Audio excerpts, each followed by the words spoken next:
ఈరోజు ఈ కార్యక్రమానికి ప్రధానమైన ఉద్దేశం ఏంటంటే మన విశాఖపట్నంలో జీవీఎంసీకి వచ్చినటువంటి మొత్తం ఆస్తి పన్నులో 1/3 భాగం అనేది గాజువాక జోన్ నుంచే సమకూర్చడం జరుగుతుంది. కానీ గాజువాక జోన్కి వినియోగం చేసినటువంటి ఖర్చులైతే చూస్తే కనీసం 6వ వాటా కూడాను వినియోగించట్లేదు. ఇది చాలా దుర్మార్గమైనటువంటి పని.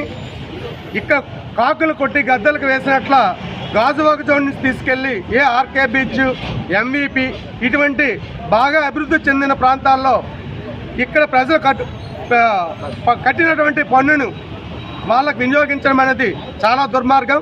ప్రధానంగా మా డిమాండ్ ఏంటంటే గాజువాక జోన్లో సుమారు 20 వార్డులు ఉన్నాయి. ప్రతి వార్డుకి ఒక లైబ్రరీ ఉండాలి. అదేవిధంగా ప్రతి వార్డుకి కూడాను ఒక పిహెచ్సి ఉండాలి. ఎందుకంటే గాజువాకలో సుమారు 5 లక్షల పైచిలుక జనాభా నివసిస్తున్నారు. ఇక్కడ సరైనటువంటి విద్యా వైద్యకు సంబంధించినటువంటి వనరులు లేవు. ఎందుకంటే విశాఖపట్నంలో చూసినట్లయితే ఇంచుమించు జీవీఎంసీలో ఉన్నటువంటి 1/4 పాపులేషన్ ఒక గాజువాకలే ఉన్నది. ఇక్కడ ఒక్కటి కూడా ప్రభుత్వ జూనియర్ కాలేజ్ ఎక్కడో అగ్నంపూడిలో నామమాత్రంగా నిర్మించారు. డిగ్రీ కాలేజ్ లేదు. అదేవిధంగా పాలిటెక్నిక్ కాలేజ్ ఖచ్చితంగా ఇక్కడ గాజువాకలో నిర్మించాలి. ఆ డిగ్రీ కాలేజ్ అనేది ఏర్పాటు చేయాలి. ప్రతి వార్డులో కూడాను ఒక పిహెచ్సి ఏర్పాటు చేయాలి. చెప్పడానికైతే చాలా కరెంటు బిల్లుల విషయంలో ప్రతి వీధికి ఒక స్మార్ట్ మీటర్ పెడుతున్నారు. కానీ ఎక్కడ కూడా వీధి లైట్లు అనేవి సక్రమంగా వెలగట్లేదు.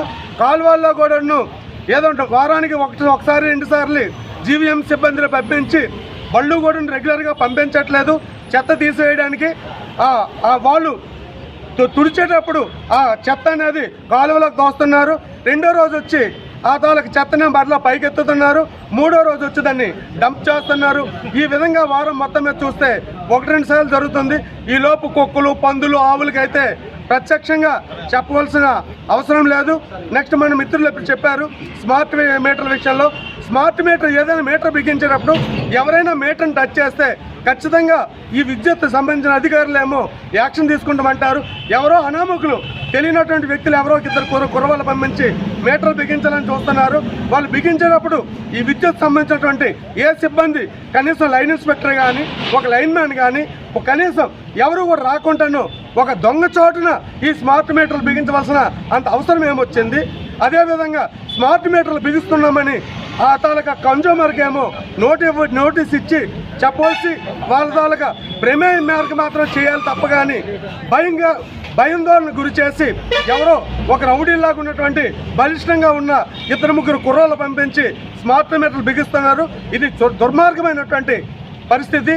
దానితో పాటు ఇక్కడ పాత గాజువాక నుంచి కొత్త గాజువాక వరకు రోడ్స్ అయితే ఉన్నా కానీ ఈ సబ్వేలో ఎక్కడా కూడా ఒక బల్బు వెలగట్లేదు. రాత్రిని ఇక గాజువాక నుంచి కోరమన్నపాలెం వరకు కూడాను ఏ రకమైనటువంటి ఒక లైట్ కూడా లేకపోవడం వల్ల అనేకమైన యాక్సిడెంట్స్ జరుగుతున్నాయి. ప్రధానంగా ఈ జీవీఎంసీ మీదుగా హెవీ వెహికల్స్ వెళ్తున్నా. ఈ వెహికల్స్ ఇమీడియట్గా ప్రధానంగా హాస్పిటల్ ఉన్నది, కోర్టు ఉన్నది, ఎంఆర్ఓ ఆఫీస్ ఉన్నది, జీవీఎంసీ ఉన్నది. ప్రధానమైన ఆఫీసులు అంటే రోజు తక్కువలో తక్కువ కనీసం 60-70 వేల మంది ప్రయాణించినటువంటి వీధుల్లో ఇటువంటి భయంకరమైన వెహికల్స్ అనేవి వెళ్తే ఎంతమంది